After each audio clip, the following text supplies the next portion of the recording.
Hey there YouTube, welcome back to a video that I wasn't really planning on doing. I'm just going to turn the fan off because I think it's going to make too much noise. This was a video that I was kind of hoping that I wouldn't get nominated for. I was hoping that I'd avoid it. But last night I was watching Sean from Seano's World of Figures, and he decided to nominate me, so I kind of felt obliged to do one. I'm going to try and cut it short because I have actually mentioned how I got into wargaming in my Q&A. It's back in December, so it should be quite easy to find. Just look at my list of videos, and I think I go into a fair amount of detail. But I suppose I'll just kind of cut a long story short and say that my sort of wargaming, I've always been interested in military history and war. I used to play war games all the time. There's loads of pictures of me dressed up like some sort of militia trooper when I was young. Pictures of me with rifles and knives and a beret on my head. And I've always my dad's always been a massive sort of Navy fanatic, so I've always grown up around books of warships and Navy ships and sailing ships. I kind of always wanted to, at that particular point during my sort of younger childhood, I was always really interested in becoming a pilot in the RAF. So a lot of my sort of emphasis in those sort of days was towards sort of aircraft and stuff like that. I then my first sort of proper foray into wargaming was when the very first version of 40k came out, a Rogue Trader. That's when I got into miniatures. That's when I got into starting to paint. Previous to that, I was building model kits. I always seem to remember I was always a big fan of helicopters and planes. I was never a big fan of tanks and ships at that particular point. I think I've made very few. I think warships is probably the least amount of models that I've ever done. I think of my entire modelling career, I think I've only ever built a model of the cutter Sark, a model of the Santa Maria, and the rather cool, I don't know if anyone remembers, the Tamiya Vosper torpedo boat that came out. That was an amazing model. That's probably the best model I'd ever made at that particular point. And then along with sort of wargaming came a little bit of later modelling. Things like Tamiya tanks. Tamiya was one of my favourite model companies at that particular time. This was all kind of running parallel. I suppose early in, actually, I suppose it was probably after I'd fallen ill that I kind of got in heavily into sort of 40k and stuff, because I think I can't remember exactly when it came out, but I think it's like the sort of late 80s, was it? A Rogue Trader? I can't really remember, to tell the truth. But I, at the age of 11, had a sort of a major upturn in my life to the fact that I actually got diagnosed with a rare tumour that had basically eaten away my entire left knee. And that basically led to me having, instead of losing my leg, which I was penned down for, I actually had I think I was the second person in the country to have the bone replaced rather than lose my leg. So I'm left with a leg that has my own foot and my own ankle, and then I have a 29-inch piece of bone and knee, and then that attaches to my upper part of my thigh. So I'm left with a leg with skin on and etc etc. But obviously it's quite inferior to a normal leg. I've had a lot of the muscle cut away. I basically lost the ability to run. I was able to get to a fair amount of fitness during that time, but all along this sort of journey, wargaming and painting figures and all that sort of stuff became major hobbies to me, because A, it was something to do when you're on your own, and B, you know, some of the sort of like the slightly later games that came out, things like you know, Blood Bowl and Necromunda and Man of War and Battlefleet Gothic and stuff like that.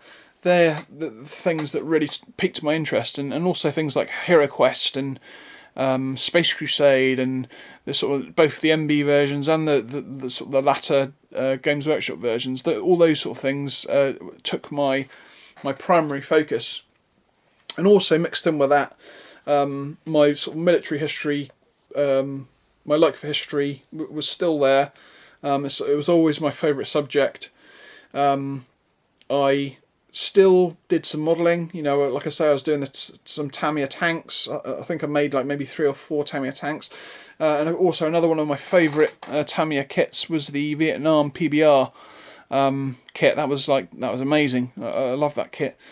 Yeah, so I was basically pretty heavily into all those sorts of things until my sort of late teens. So I guess after school, after sixth form college, and then around that sort of time is when I kind of gave everything up. I stopped painting miniatures. Games Workshop had become like too expensive to me. I always wanted to collect like a Warhammer army at that point, and it was just too expensive. I just could never afford it. And then I guess, yeah, sort of, you know, like I say, I gave up wargaming. I still like collected military books. I was a member of like a military book club. So every month I was buying new books. I was still obviously, I mean, although at that point I basically knew that I could never really join any of the sort of forces really at that point. I suppose in a weird sort of way it's something that I've never really got over. Yeah, and then there was a massive void. I went to university. I did like modern history. I finished university, and then the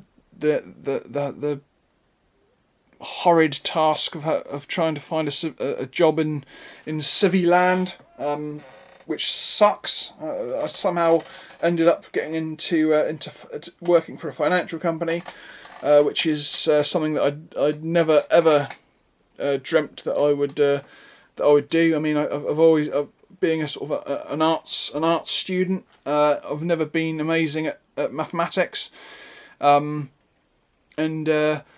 it's that classic old, or at least the classic thing that I always think is the sort of big difference between sort of it's like arts students are good at writing essays but they're rubbish at maths, and science students and mathematics students are trash at writing essays and good at doing mathematical stuff. Yeah, so that's the last place I ever thought I'd end up working. And I suppose probably when I was around maybe mid-30s or maybe towards my later 30s, probably about mid to late, that's when I started to get back into it. I think my very first thing I picked up was Drop Zone Commander. I guess the starter set had just been released. I thought it was really cool. It was a really good price. I picked it up. I thought it was amazing. I picked up some paints, some new paints. That's when I first got introduced to Vallejo, which are now like my favourite paints. I did actually come across a batch of like old Citadel paints that still exist. Like I've still got a couple of these inks laying around. I think I've got like this. I mean, it's dwindling now, but this is like literally one of my favourite series of inks that I've ever used. It's a shame that they've changed so much. I mean, this stuff is amazing. Not only does it add vibrant colour to what you paint it on, it's also actually able to when you sort of slightly miss something. So like if you're painting like a grenadier's epaulette on his shoulder, and you accidentally tab a little bit of white on there from doing like the cross belt, this red ink can actually paint across that white dot. It's amazing stuff. I absolutely love it. And the other thing that I noticed was that if you mix this particular red ink with the equivalent of the chestnut ink, then you basically get the most realistic looking blood that I've ever seen, and it'll always be like my main go-to combination for doing blood. So straight after my little bit of interest in Drop Zone Commander, to tell the truth, I never really even had a game. I think I had one game that I played solo, and it didn't really work out that well. I found it. I mean, I suppose I got some of the rules wrong or something, but I just didn't enjoy playing it. And that's when I kind of thought, well, maybe this isn't for me. Maybe I'll look for something else. And then I came across Flames of War, the start set for Flames of War. Now that was a really good value. It was like about just over £30, and you got 2 really good sized forces. I got them. I started painting them. I guess I sort of started to get into sort of like World War II stuff, because although I've always been interested in World War II, I've always kind of been a little bit more interested in sort of modern day fighting. So I painted up some Flames of War, and then behold, I again have never really played it. I got all the books, got the rule books that I needed, got some of the army books, and watched loads about. That's when I started sort of delving into YouTube and watching people play it. That's when I came across sort of Beasts of War as well. And that's when I kind of, I suppose, started to subscribe to some war channels of my own. And I guess after that came bolt action, and delving back into 28mm, and then it just became an open world. I was fully back into it. I suppose I've probably been more into painting stuff than actually playing games. Again, I'm kind of forced to play everything solo, really. I have difficulty getting out places. I have difficulty carrying stuff. Going to clubs and stuff like that is extremely difficult for me to do. YouTube wise, I started my channel was really not really created to do miniature stuff, really. I think my first video was like a stop motion, which, to tell you the truth, I'm still pretty proud of. I thought it was really cool. Unfortunately, the actual finished full version of that, my friend who filmed it with me, he never actually gave me a copy of the proper finished film with all the proper sound effects and the extra effects. I actually thought that turned out really cool, and that's, I guess that's why I kind of still keep it on my channel, because I thought it was really cool. I also added a review of a 24-hour British ration pack, and then I posted my first bolt action video. I think when I was doing my Japanese army, which was my very first proper bolt action army that had nothing to do with starter sets. I was starting to put up little updates. To tell the truth, I would call them pretty poor, really. They're kind of very, very fast. You don't really focus in on the miniatures that much. But I guess it was a start, at that time. And then, so I'd put these videos up, every couple of months or something. And I never really took any notice of my subscriber count, but I think at one point I checked and there was like 75 people subscribed to me, and it's like, wow, I didn't even realise that there'd been that many people that would be even interested in watching any of my videos, really. At that sort of point, not many people had even started, leaving comments or anything. And I think it was Lee from Emmett. Is it Emmett Miniatures or Emmett Wargaming and Miniatures, something like that? He was like one of the first people to like post on my post some comments on my one of my videos. I think it was my Saga videos, first of all, and then quickly followed up on some of my bolt action ones. And that was really the first sort of interaction on YouTube that I kind of started on. And then next thing I know, come up to today. I'm up to like 345 subscribers, which is more people than I'd ever thought I'd ever have. And now, sort of, again, I'm sort of trying to keep this brief. I can so easily go off on tangents. I suppose if I kind of skip this sort of part now and go on to like the final question of, well, the second to last question, I suppose it would be, is the advice that you'd give to people starting up new channels.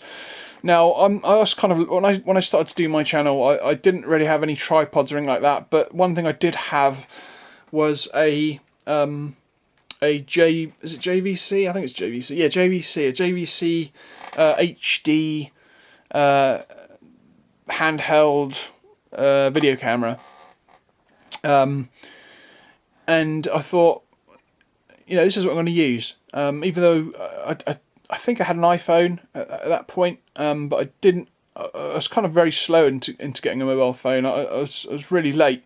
My very first iPhone.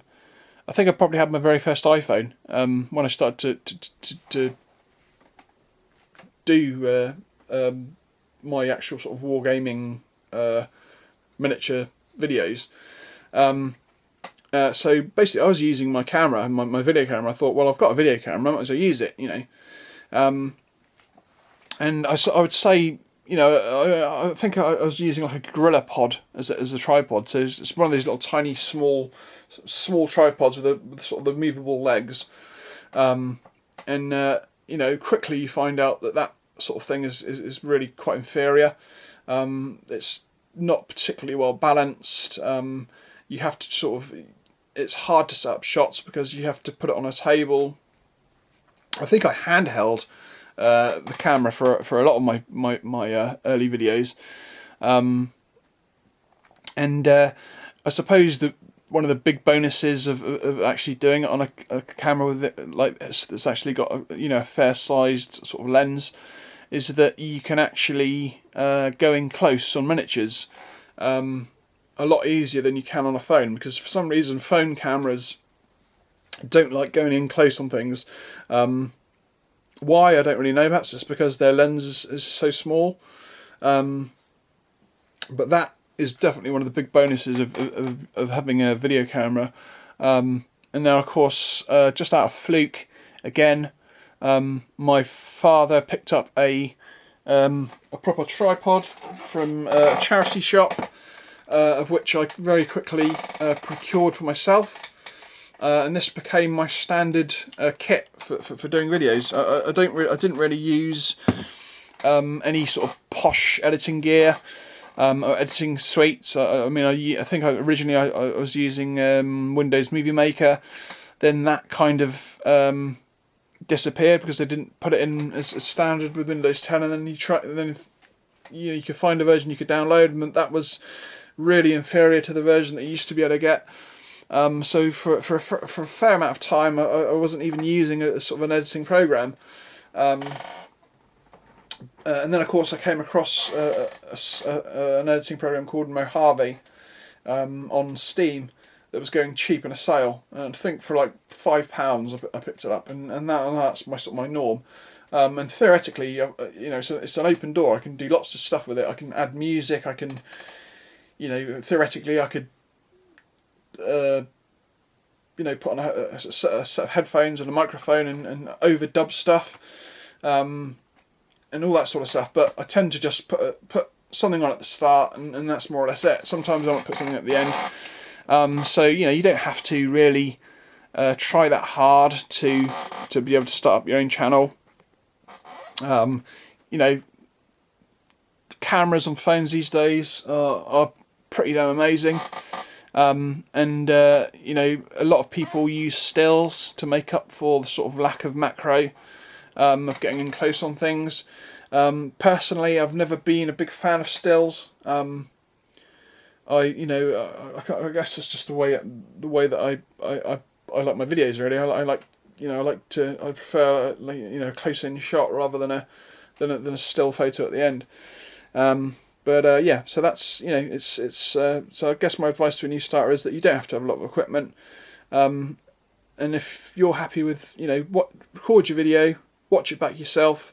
if you're happy with it, then the chances are everyone else will be. So, you know, and then as you go on, you can start progressing. You can get yourself, you know, like an editing suite, or, you know, maybe get yourself a sort of a cheap HD video camera. You know, I'm sure, you know, I mean, this video I'm using here is probably over 10 years old now, and I think it was a couple of £100 when I got it. So, you know, nowadays an equivalent is probably in the sort of 50 to £70 range. You know, so if you're like, you know, and of course you can use it for other things too. You know, you can use it to take to a museum, or take it on holiday, or, you know, lots of stuff you can do with it. And, you know, to tell the truth, that's really what it was used for before I started to use it for my YouTube channels. You know. So the last question, I've probably got these all mixed up. I have written stuff down, but it's all kind of gone askew. This is my third take. My first two takes were terrible. The second take was like almost 40 odd minutes long. I'm trying to keep it short. It's already 20 minutes. Last question. Where do I see my channel in 5 years? I don't really know, to tell the truth. I mean, I don't know. I tend to... I do my videos. I never write out scripts. I always ad lib. I always im and sometimes I know that can annoy people. I like to sort of put in like little historical facts that I've come across as I sort of do research and stuff. I've always kind of been a fan for longer videos. I hate short videos. I don't know why. You sit there and you know, sort of like a 5-minute video, and you sort of sit there sometimes and you think, well, you know, you put a video up to show off your latest batch of miniatures, and you know, half the time you can hardly see them, and you know, you might throw a few stills in at the end, but because I hate watching stills, I you know, my by that sort of point I'm ready to sort of turn it off. So, you know, I suppose you could say that I kind of like long videos. I prefer the longer videos. And you know, I tend to watch a video, and you know, I'm not saying that I watch long videos 100% of the time all the way through. Sometimes I might watch a particularly long video in sort of blocks during the day, but I always watch you know, 100% of any video that I watch in some way or another. And even if I don't make it fully to the end, then, you know, the chances are that I've watched like 95% of it, you know. And you know, maybe it's like the bunch of stills at the end that, you know, I might look at one or two of them, and then you know, that's enough for me. I you know, most of the time you can see the miniatures when they're sort of showing them on in video form. And you can certainly get a gist for what they look like. So you know, other than that, I mean, I'd love to build my subscribers up more. I'm not really that bothered about monetizing. I suppose if you said to me, it was like, what would be the one thing that you'd love to have happen to your video, you know, YouTube channel? I mean, I think it would be really cool to like get a plaque. I think that would be like one of the coolest things. Obviously, it's never going to happen, because I think you need like 100,000 subscribers before you even get to like the point of qualifying for one, or maybe it's 50,000. But either way, you know, I'll be lucky. I think I'll be lucky to even get near 1,000, let alone 50,000. So yes, it's a pipe dream. But I mean, I suppose sort of close-in goals, and, you know, maybe in this 5-year sort of period that the question goes on about. I've got a friend who does like a Blu-ray channel. He has like competitions and gives away films and stuff like that. And that, I guess, in a weird sort of way, that's kind of how he draws in a lot of his subscribers. I mean, I think he's on like 420 at the minute, and I'm on 345, I think. I'd love to have more subscribers than him in 5 years' time. I don't know if that'll ever happen, but that would make me very happy anyway. And I guess I'll draw this to an end. I've waffled on. I've probably gone off subject a lot. I'm not really going to recommend anyone, because basically everyone that I know has already been nominated. I know it's like quite late in the game. I can't think of anyone. I mean, I suppose I could go up and scrape through my subscriber list and try and find people, but I think I know everyone that reply to my comment on my videos, and that basically all been nominated before. So I'm not going to nominate anyone. Yeah, I guess that's the end of this video. I'm not particularly comfortable with my mug on screen, so it's a very rare occurrence. So until next time, I'll catch you all later. Bye bye.